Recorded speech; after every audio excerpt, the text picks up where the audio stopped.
नमस्कार मित्रमैत्रिणींनो, महाराष्ट्रीयन पारंपरिक रेसिपी लाल भोपळ्याचे घारगे किंवा घाऱ्या आज आपण न लाटता भोपळा न किसून घेता अजिबात तेलकट न होणारे हे घारगे कसे बनवायचे ते पाहणार आहे।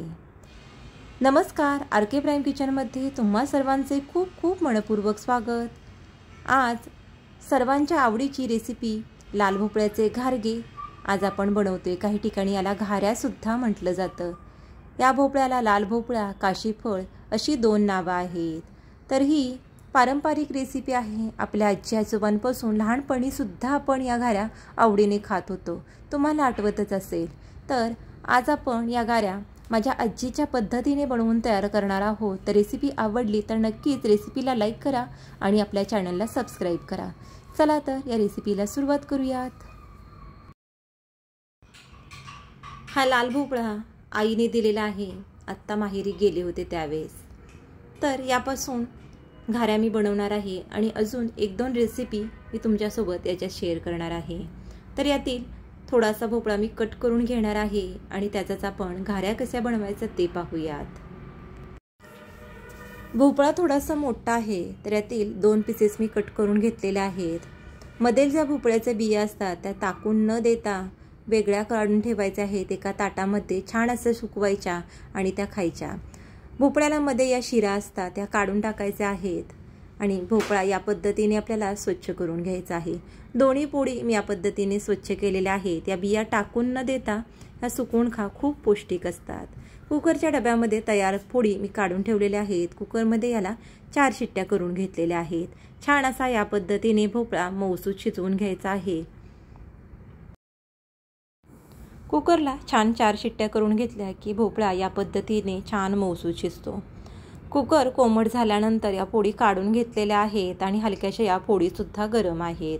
अशा वेळेसच आपल्याला या पोळी या पद्धतीने या पोळींचा गर काढून घ्यायचा आहे एखाद्या खोलगट भांड्यामध्ये आणि हलक्याशा या पोळींचा गर गरम असताना चमच्याच्या साहाय्याने छान असा स्मॅश करून घ्यायचा आहे, जसे व्हिडिओमध्ये दाखवत आहे त्याप्रमाणे।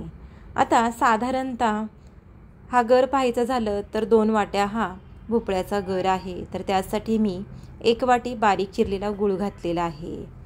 आता हलकासा हा गर कोमट असताना त्याच्यामध्ये चिरलेला गूळ मिक्स करून घ्यायचा आहे, जेणेकरून दोन्हीही छान एकजीव होईल।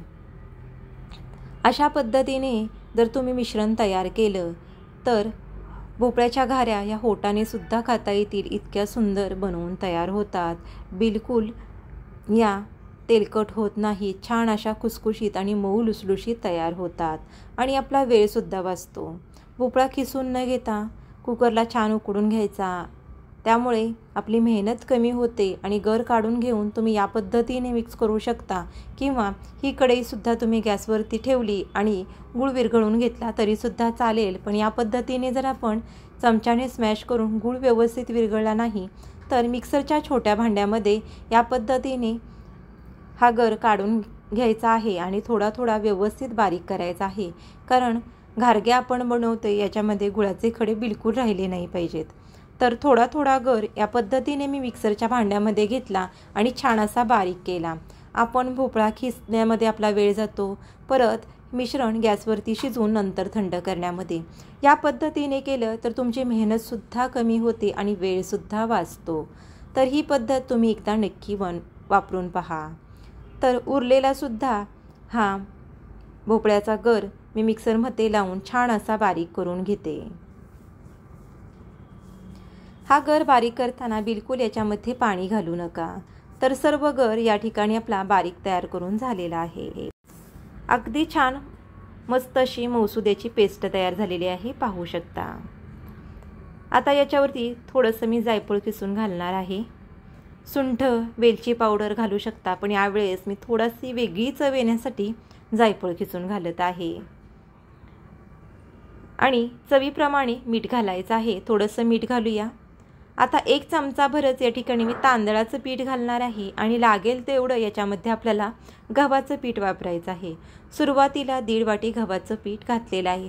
खूप जास्त देखील तांदळाचं पीठ जर घातलं तर बऱ्याचदा काय होतं, हे घारगे मऊ लुसलुशीत न होता वातड येतात। तर खूप जास्त तांदळाचं पीठ घालू नका। जरी तुम्ही तांदळाचं पीठ नाही लावलं, फक्त गव्हाच्या पिठापासून जरी हे घारगे बनवले तरीसुद्धा अगदी छान सुरेख तयार होतात। काही जण याच्यामध्ये थोडंसं बेसन सुद्धा घालतात, पण मी नाही घातलेलं। तर या पद्धतीने लागेल तसं थोडं थोडं गव्हाचं पीठ ॲड करायचं आहे। सुरुवातीला आपण 1.5 वाटी गव्हाचं पीठ घातलं, आत्ता अर्धी वाटी, आत्तापर्यंत 2 वाट्या आपण गव्हाचं पीठ घातलेलं आहे। टोटल गव्हाचं पीठ किती लागलं हे तुम्हाला व्हिडिओमध्ये मी पुढे सांगणारच आहे। तर आता मला अजून अर्धी वाटी याच्यामध्ये पीठ ॲड करावं असं वाटतंय, कारण मिश्रण पातळ आहे। छान असं मिक्स करून घेऊया। अंदाज घेऊनच याच्यामध्ये पीठ घालायचं आहे। खूप जास्त देखील घट्ट हे पीठ तुम्ही मळलं तर घारगे हे वातड येतात, कडक लागतात, अजिबात ते मऊ लुसलुशीत होत नाहीत आणि छान अशी याची टेस्ट येत नाही। तर मिश्रण अजून थोडंसं सैलसर आहे, तर अजून अर्धी वाटी मी पीठ घालणार आहे, पण अंदाज घेऊनच घालायचा आहे। एकदम तुम्ही पाहू शकता मी अर्धी वाटी पीठ ओतलेलं नाही। तर उरलेलं सुद्धा पीठ मी याच्यामध्ये घालत आहे। एकूण आपल्याला साधारणतः 3.5 वाट्या गव्हाचं पीठ लागलेलं आहे। 2 वाट्या आपला लाल भोपळ्याचा गर होता, त्याच्यामध्ये 1 वाटी आपण बारीक चिरलेला गूळ घातला आणि 3.5 वाट्या गव्हाचं पीठ लागलेलं आहे। हे अगदी योग्य प्रमाण तुम्हाला सांगितलेलं आहे। थोडंसं मीठ आणि याच्यामध्ये आपण जायफळ किसून घातलेलं आहे। एवढंच साहित्य आपण वापरलेलं आहे। छान असं मऊसूत पीठ मळलेलं आहे, पाहू शकता। वरून याला थोडंसं अगदी तेल लावणार आहे आणि थोडंसं मळून घेऊयात। हे पीठ जर या पद्धतीनेच मळायचं आहे, खूप जास्त घट्ट नाही, खूप जास्त सैलसर नाही। जास्त सैलसर जर तुम्ही पीठ मळलं तर घारगे हे तेलकट होतात। ही एक महत्त्वाची टीप लक्षात ठेवा। आता तयार पिठाचे लगेचच आपण घारगे तयार करायला घेणार आहोत। आज आपण घारगे न लाटता कसे बनवायचे ते पाहणार आहोत। पोळपट घेतलेला आहे, या पोळपटावरती हे घारगे आपण हाताने थापून घेणार आहोत। पेढ्या एवढा पिठाचा गोळा घेऊन त्याला दोन्ही बाजूनी तेल लावून घेतलेलं आहे। हाताच्या मधल्या 3 बोटांना तेलामध्ये बुडवून या पद्धतीने हे घारगे छान एकसारखे थापून घ्यायचे आहेत।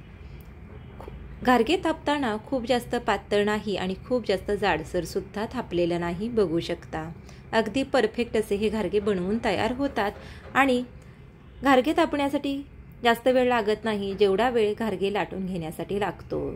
आणि पीठ मौसूद असल्यामुळे अगदी छान पटपट असे हे घारगे थापून होत आहेत, पाहू शकता तुम्ही। या पद्धतीने आपण 2 घारगे तयार करून घेतलेले आहेत। 3-4 घारगे याच पद्धतीने तयार करून घेते आणि यानंतर आपण हे तळून घेऊयात। करत करत जरी घारगे तुम्ही तळायला घेतले तरी सुद्धा चालणार आहेत, कारण थापून करणार आहोत, पटकन असे थापले जातात, खूप जास्त वेळ देखील लागत नाही। चला तर आता घारगे कसे तळायचे ते पाहूया। घारगे तळण्यासाठी तेल खूप जास्त कडकडीत गरम करून घेऊ नका, मध्यम गरम करून तेल घ्यायचं आहे आणि त्यानंतरच याच्यामध्ये घारगे तळण्यासाठी सोडायचे आहेत। तर थोडंसं पीठ टाकून या पद्धतीने तेलाचं टेम्परेचर चेक करून घ्यायचं आहे। घारगे तळताना गॅसची फ्लेम मीडियम लो ठेवायची आहे।